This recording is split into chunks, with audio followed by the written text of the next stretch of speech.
Lansdowne Children's Centre has been a story of growth, just like the young people that we support. It began with a number of families in the 1950s who were taking care of their children who lived with cerebral palsy.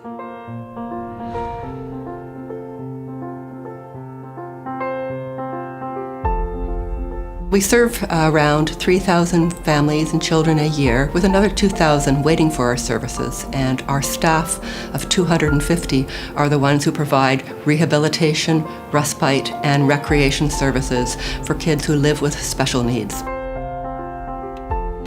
The activities that we have as part of Lansdowne Children's Centre that improve the quality of life really focus upon young people realizing their potential.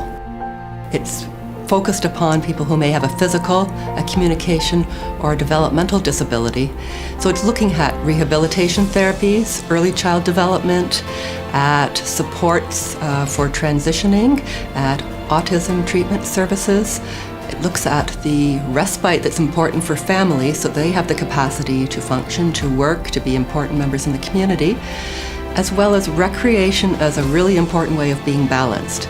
And so the rehab therapies that we provide include physical therapy, occupational therapy, speech therapy for those really essential activities of speaking, walking, interacting, knowing that not everyone communicates in the same way.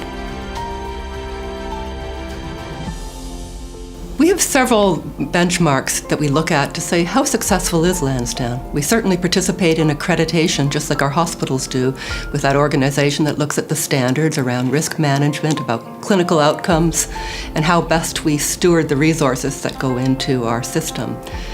But beyond that efficiency and measuring those standards, we look at each individual as they're coming through the door. There are goals set by their clinicians, and families set those goals together. And when we look at what is important to a family, about whether their child who cannot walk or cannot speak can make some progress in that way, those are the individual goals. Seeing a child reach a goal can look inconsequential to one person, but be life-changing for another, because it means that that child is able to interact within their family unit, to participate in education, and to participate in their community, whether that's through recreation, through being a neighbor, helping other people also learn about differences, which builds an inclusive society. Families don't need to leave the community.